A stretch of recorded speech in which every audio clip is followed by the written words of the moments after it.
Hello everybody, a very good morning to all of you. My dear students, in the previous lecture we studied some basic terms associated with algebraic expressions. Now, today we will study how to add the algebraic expressions, means addition of algebraic expressions. So, we have to add 3xy, xy, 8xy and minus 5xy. Now we will arrange like terms together and add. So here all have the same relative coefficients, that is xy, xy, xy, xy. So we can add these terms by adding their numerical coefficients. So here we write 3xy plus xy plus 8xy plus minus 5. We have written this minus 5 in the bracket. Now 3 plus 1, okay, plus 8. We'll add these terms.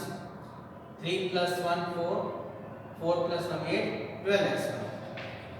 And now plus and minus, so it will be a minus 5xy. So the answer is 12 minus 5. We get 7. 7xy is the answer. Now, in this algebraic expression, we will arrange the like terms together. So, we will write 7a square b. Now, this term minus 4a square b have the same little factor, okay?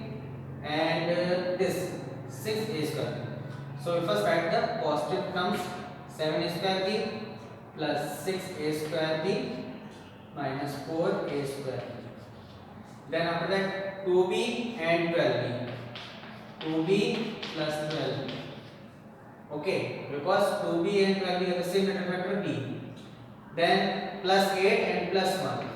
Plus 8 and plus 1. These are the constants.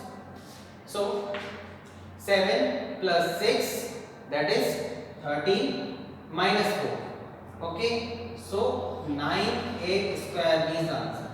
Okay, understood? 7 plus 6 13, 13 minus 4 9, and a square b, okay, is the required answer of these terms. Now we will add this 2b plus 12. 2b plus 12, that is 14, and we will add these numbers 8 plus 1 9. So the answer is 9a square b plus 14b plus 9. So my dear students, I am sure that you understood how to add the algebraic expressions. Thank you very much.